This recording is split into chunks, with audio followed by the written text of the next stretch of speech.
پاکستان میں جو پچھلے 50 سال سے ایک ڈیموکریسی نام نہاد وہ نافذ العمل ہے تو بنیادی طور پر جمہوریت کی 3 قسمیں ہوتی ہیں۔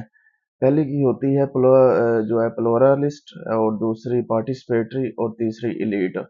اور بدقسمتی یہ ہے پاکستان کی کہ پہلی 2 ٹائپس جو ڈیموکریسی کی ہے وہ پاکستان میں ایگزسٹ ہی نہیں کرتی دور دور تک، اور تیسری خوش قسمتی سے جو ہے نا وہ ایلیٹ ڈیموکریسی پاکستان میں ایگزسٹ کرتی ہے۔ اور ایلیٹ کی اس سے مجھے نہیں لگتا کہ یہ مجھے زیادہ سمجھانا پڑے گا یا بولنا پڑے گا، یہ پاکستان کی عوام کی بے بسی کا اظہار ہے کہ جو پاکستان میں ڈیموکریسی کے چند خاندان ہیں جو پاکستان میں رائج ہیں۔ حالانکہ ہمارا شروع سے 5 سال پہلے یہ نعرہ، پہلا نعرہ ہی ہمارا یہ تھا، چند ایک کا نہیں ہم سب کا پاکستان۔ تو یہ چیز ہے۔ ایلیٹ جو پولیٹکس ہے، آپ دیکھ لیں کہ ہمیشہ یہ کیوں ہوتا ہے کہ پاکستان میں جو ایلیٹ فیملیز، جو ڈینسٹک پولیٹکس، ایلیٹ ڈیموکریسی نے اب یہ ڈینسٹک ڈیموکریسی کی ایک شکل اختیار کر لی ہوئی ہے، کیونکہ یہ 50 سال سے اوپر اس کی عمر ہو چکی ہے ایلیٹ ڈیموکریسی کی، اور یہی ایک خوفناک اور زہریلی ٹاکسک ڈیموکریسی پاکستان کے لیے بننے جا رہی ہے۔ اسی ڈیموکریسی، لیڈ ڈیموکریسی نے ہمیں آج یہاں تک یہ قرضوں کی دلدل میں، یہ مہنگائی، یہ انلٹریسی، یہ کرائم، یہ ٹیرورزم یہاں تک آ دھکیلا ہے ہمیں۔ یہ ایلیٹ ڈیموکریسی میں کیا ہے کہ سب سے جو ہے یہ دیکھ لیں اس کی مثال، اب 20 سال مسلسل ہو گئے ہیں سندھ میں پیپلز پارٹی کی گورنمنٹ لیتے ہوئے، تو کبھی کوئی ان کے مقابلے میں کوئی جماعت ہی نہیں ہے۔ پنجاب میں دیکھ لیں مسلم لیگ نون کے پچھلے 35 سے 40 سال کے دوران ان کے مقابلے میں ادھر کوئی جماعت ہی نہیں ہے۔ آرٹیفیشل جماعت ایک پیدا ہوئی تھی 2018 میں، وہ آرٹیفیشل طریقے سے ہی ختم ہو گئی۔ نیچرل جماعت کوئی بھی نہیں ہے، کوئی پیور خالص جماعت کوئی بھی نہیں اٹھی جو پیور گریس روٹ لیول سے اٹھتی، غریبوں کی جو ایک کاز لے کر اٹھتی۔ پی ٹی آئی اٹھی تھی وہ ایک پروجیکٹ کے تحت، وہ ویسی زبردوز ہوگی۔ دیکھیں نون لیگ آج پھر وزارت اعلیٰ پنجاب میں ان کی گورنمنٹ ہے، مرکز میں ان کی گورنمنٹ ہے، سندھ میں اور بلوچستان میں پیپلز پارٹی کی ہے، ٹھیک ہے، اور کے پی کے میں پی ٹی آئی کی ہے۔ تو یہ دیکھیں کہ یہ ایلیٹ ڈیموکریسی کا جو نقصان ہے وہ صرف اور صرف ایسی پالیسیز بناتے ہیں جس کا فائدہ ایلیٹ کلاس کو ہی ہوتا ہے۔ اب جو مریم صفدر نے جو یہ رمضان کا جو رمضان نگہبان کے نام پر ایک ڈرامہ شروع کیا ہے، یہ ایک پیکج شروع کیا ہے، آپ سوچ سکتے ہیں کہ یہ ہر کوئی جو حکمران آتا ہے، شہباز شریف کی لاسٹ ایئر اس کی گورنمنٹ تھی جب پنجاب میں مرکز میں اس نے وہ آٹے کے تھیلے بیچے تھے، تقسیم کیے تھے رمضان میں، لاسٹ پچھلے رمضان میں۔ تو یہ عوام کی توہین ہے، یہ بیگ گھر گھر دینا، یہ قطاروں میں لگانا۔ پہلے پچھلے سال قطاروں میں لگے تھے، اب کہتے ہیں کہ گھر کی دہلیز تک پہنچائیں گے۔ آپ کیسے پہنچاؤ گے یار؟ کوئی ڈیٹا نہیں ہے آپ کا، بسپ کا وہ بیس انکم سپورٹ کا ڈیٹا ہے۔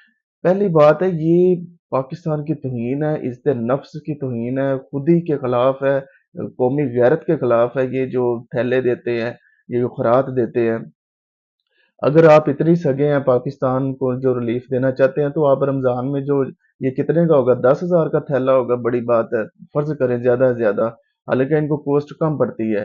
10,000 کا بجلی کا بل اتنا آپ کم کر بھیج دو رمضان میں، آپ کو ڈسکاؤنٹ کر دو، اس کی عزت نفس بچ جائے گی، اس کا یہ جو وہ محلے میں شرمندہ ہوتے ہیں، سفید پوش لوگ ہوتے ہیں بیچارے جو اپنی عزت سے ڈرتے ہیں، آپ ان کو شرمندہ کرتے ہیں۔ اور پھر شہباز شریف گوادر گیا ہوا تھا، اسے شرم آنی چاہیے تھی، وہ غریبوں کو آٹا کے تھالا 10 کلو کا دے رہا تھا۔ یہ پاکستان کے چیف ایگزیکٹو کا یہ لیول ہے کہ وہ لوگوں کو، غریبوں کو یہ آٹے کا تھیلا دے کر فوٹو سیشن کروائے؟ یہ ڈوب مرنے کا مقام ہے۔ عمران خان صاحب نے بھی کرونا میں یہی کیا تھا، اس نے جو ہے وہ امداد دی تھی، چیک دیے تھے اور فوٹو سیشن ہو رہا تھا۔ یہ پولیٹیکل پوائنٹ سکورنگ ہے، یہ پولیٹکس ہے، یہ اس کو پولیٹکس بالکل کہتے ہیں خالص الفاظ میں، لیکن یہ سٹیٹس مین شپ نہیں ہے، یہ کوئی لیڈرشپ نہیں ہے۔ پاکستان میں کوئی لیڈرشپ یا سٹیٹ مین کسی نے جنم نہیں لیا آج تک، ان کے اندر وہ بصیرت اور وہ وزڈم ہی نہیں ہے کہ جو قوم کو اٹھا سکے۔ یہ آپ نے یہ کرنا ہے، گیس اور بجلی کے بل جو ہے نا، آپ وہ چھوڑ دیں رمضان کے مہینے میں، اور وہ جو پیسے ہوں گے بل کے، اپنی عزت سے وہ بازار میں شاپنگ کر کے لائیں جو مرضی لانا ہے اچھی کوالٹی کے۔ کیا یہ عوام نے کبھی آپ نے کہا ہے کیا یہ موومنٹ ان کے چلائیے، ان کے منہ پر تماچا ماریں؟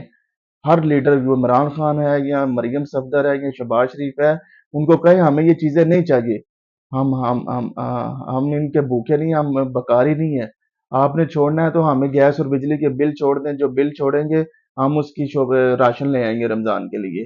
جیسے اس طرح یورپ کی زندہ قومیں ہیں، باشعور ہے، وہ اپنی عزت کروانا جانتی ہیں، ہم پاکستانی قوم ایسی ہیں کہ ہم اپنی عزت کروانا ہی نہیں جانتے، ٹھیک ہے؟ اور یہ جو مریم نواز ہے، یہ اس نے ایک اشتہاری مہم چلائی ہوئی ہے، یہ جہاں پہ جاتی ہے اسکولوں میں، کالجز میں، یہ کوئی پالیسی آج تک کوئی نظر آئی ہے ان کی؟ اس نے کوئی بیان دیا ہے کہ میں مہنگائی پر کیا کروں گی، یہ جو مہنگے بل آتے ہیں ان کا کیا کروں گی، انرجی کرائسس پہ کسی کا بیان سنا ہے کوئی شہباز شریف کا؟ یہ کسی کے پاس ریئل پرابلمز نہیں ہے، کیونکہ یہ جن قوتوں کے لائے گئے ہیں، یہ امریکہ کی جو بھی گورنمنٹ ہے، یہ ہماری گورنمنٹ اور ہمارا آرمی چیف، یہ سارے ڈیسائیڈ واشنگٹن میں ہی ہوتے ہیں۔ تو کیا جو یہ کھٹ پتلیاں ہیں، پپٹ ہیں، یہ آپ سوچ سکتے ہیں کہ ہم عوامی مفادات کا تحفظ کریں گے یا مغرب کے مفادات کا تحفظ کریں گے؟ چلیں مغرب کا نہ کریں گے، ایلیٹ کلاس جو ان کو لاتی ہے، ان کو فنڈنگ دیتی ہے، ان کی پارٹیاں چلاتی ہیں، یہ اب اورنگ زیب کو دیکھ لے، شہباز شریف نے وزیر خزانہ وہ بنانے کی طرف وہ کنفرمیشن ہو چکی ہے، اورنگ زیب جو پنجاب بینک کا صدر ہے، دیکھیں نا اس طرح کے لوگوں کو وہ آگے لا کے وہ ان کے مفادات کا تحفظ کرتے ہیں، پھر اسحاق ڈار ان کا اپنا منشی خاندانی سارے جو اکاؤنٹس کا حساب کتاب رکھتا ہے جائیدادوں کا، اس کو نواز شریف نے وزیر خزانہ لگایا ہوا تھا۔ کیا معیار کیا ہے آپ کے نزدیک؟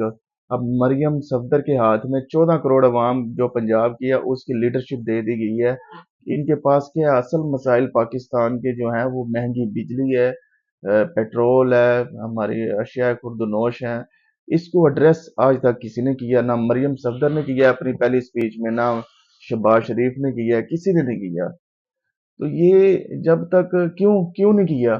کیونکہ ان کو کبھی انہوں نے وہ ورکنگ کلاس سے یہ تعلق ہی نہیں رکھتے، انہوں نے کبھی ورک کر کے اپنے خاندان کو نہیں پالا، انہوں نے عام آدمی کی زندگی نہیں گزاری، ان کو نہیں پتا کہ ایک ضروریات زندگی بندہ ایک اشیاء خرد و نوش پوری کرے، یا گھر کے راشن اور اخراجات روٹی پوری کرے، یا بل پورے کرے، یا تعلیم پوری کرے، یہ تین کاموں میں کوئی ایک کام ہو سکتا ہے۔ آج کی تعلیم، میں یقین مانے، ایک چھوٹا بھائی ہے میرا، وہ اس نے اچھے نمبر لیے تھے، ایک عام 1000 سے اوپر تھے ایف ایس سی میں، تو پی یو میں میرٹ پر داخلہ ہوا ایل ایل بی میں، تو پنجاب یونیورسٹی کی جو فیس ہے نا وہ ایل ایل بی کی وہ بہت زیادہ ہے، ہاسٹل کی بہت زیادہ ہے، جو بچے ادھر رہتے ہیں ادھر ایسا کوئی بندہ ہی نہیں ہے جو مزدور کا بیٹا یا بیٹی ہو، کوئی ایسا بندہ جو کسان کا، جو ایک لوہار کا، کوئی موچی کا، چھوٹے جو لوگ بیچارے ہوتے ہیں، دیہڑی دار ہوتے ہیں، ان کا کوئی بیٹا بیٹی نہیں ادھر، وہ سرکاری یونیورسٹی ہے،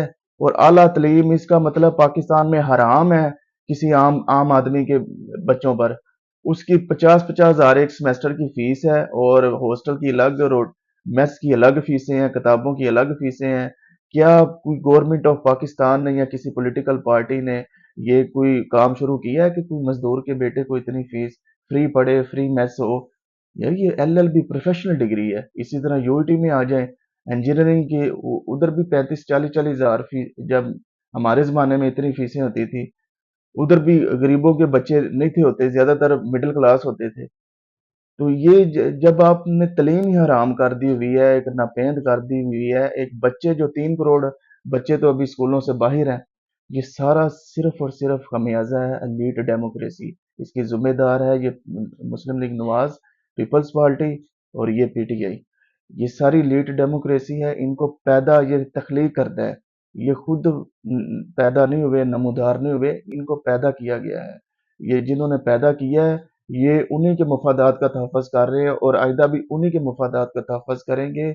مجھے یہ بتایا جائے کہ جو محمد خیل پروجیکٹ چل رہا ہے ادھر شمالی وزیرستان میں، اس کا 3500 ملین جو ڈالر کا تانبا جو کوپر ہے ایف ڈبلیو او نے سیل کیا ہے چائنا کو، وہ پیسہ کدھر گیا ہے؟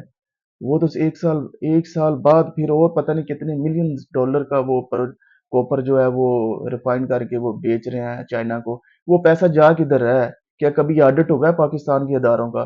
کیا 1947 سے 2024 تک کبھی آڈٹ ہوا ہے؟ کبھی پروجیکٹس کا، مالی اداروں کا، سیکیورٹی اداروں کا، جو ہے ریونیو، جو فنانشل انسٹیٹیوشن ہے ہمارے، ان کا آڈٹ کبھی ہوا ہے؟ کیا کبھی وزیر اعظم نے اوتھ اٹھاتے ساتھ عوام کو ایڈریس جب کیا ہے، اس نے عوام میں آ کر یہ خطاب کیا ہے کہ میں تمام اداروں کو آڈٹ کروں گا اور رپورٹ عوام کے سامنے، میڈیا کے سامنے پیش کروں گا؟ ایف بی آر کا آڈٹ کریں، پاکستان آرمی کا آڈٹ کریں، پولیس کا آڈٹ کریں، کسٹم کا آڈٹ کریں، ایف ڈبلیو او کا کریں، جو سارے پروجیکٹ لیتی ہے مین، وہ پیسہ کدھر جا رہا ہے؟ آپ نیشنل لاجسٹک سیل کا آڈٹ کریں، دوسرا آپ اس کا پاکستان ورکس ڈپارٹمنٹ جو پی ڈبلیو ڈی، اس کا کریں، آپ جو ریونیو ڈپارٹمنٹ کا، لینڈ ڈپارٹمنٹ کا کریں۔ کسی نے آج تک لینڈ ریفارمز نہیں لائی۔ یہ تو ہے ہی پٹواری اور فیوڈلز کی جو جماعت ہے، نون لیگ اور پیپلز پارٹی، انہوں نے تو لانی نہیں تھی، کیونکہ ان کی تو ساری پارٹی کی یہ ڈرائیونگ فورس ہی فیوڈلز ہیں۔ لیکن جو پی ٹی آئی ہے، جو مڈل کلاس کا نعرہ لگاتا ہے، جو روشن خیالی کا عمران خان، اس نے کیا، تیسری دفعہ اس کی کے پی میں گورنمنٹ آ رہی ہے، پنجاب میں آئی، اس نے لینڈ فارم لایا ہے؟ وہ کبھی بھی نہیں لایا۔ لینڈ فارمز کیوں لائے گا؟ وہی لینڈ لورڈز تینوں جماعتوں میں ہیں اور وہی رول کر رہے ہیں۔ یہ لیڈ ڈیموکریسی نہیں ہے تو اور کیا ہے؟ مجھے یہ بتائیں۔ ایلیٹ ڈیموکریسی تو وہ ہوتی ہے جس میں لینڈ ریفارمز آئیں، جس میں غریب کے بچے کو تعلیم کا حق نہیں ہے پاکستان میں، پروفیشنل جو اعلیٰ تعلیم ہوتی ہے، تو اس کو سیاست کرنے کا حق کہاں سے ملے گا؟ اس کو ایم این اے، ایم پی اے، وزیر، منسٹر، وزیر اعلیٰ بننے کا حق کون دے گا جب وہ ایک ایجوکیشن ہی نہیں حاصل کر سکتا پروفیشنل؟ وہ منسٹر یا ایم این اے بن کے لیجسلیشن کیسے کرے گا؟ اس کے پاس ایجوکیشن ہوگی تو اسمبلیوں میں جو پاکستانی عوام کے حقوق کی جنگ لڑ سکے گا نا۔ سب سے پہلے غریبوں کے بچوں کے لیے تعلیمی نظام اور تعلیمی پلان اگلا 100 سالہ ان کو اعلان کرنا ہوگا۔ یہ پاکستانی عوام کو نعروں کے پیچھے لگایا ہوا ہے، کوئی امریکہ کو گالی دے کر جو ہے وہ پاکستان عوام کو یوز کرتا ہے، کوئی روٹی کپڑا مکان کا طور پر، تو وہ وقت آ چکا ہے۔ یہ ڈریں اس وقت سے، انشاءاللہ تعالی یہ جب پاکستانی قوم کو اندازہ ہوگا تو انہوں نے جوتیاں جو ہے اپنی چھوڑ کر بھاگنا ہے، اور انشاءاللہ تعالی ان کو بھاگنے نہیں دینا۔ فیصلہ آپ کا ہے، آپ سوچیں آپ کب تک اس جو ہے بے بسی میں زندگی گزارنا چاہتے ہیں، تو فیصلہ آپ کا ہے۔ جو جمہور کا فیصلہ ہوگا وہیں رول کرے گا، وہیں راج کرے گا۔ مجھے اجازت دیں، اللہ نے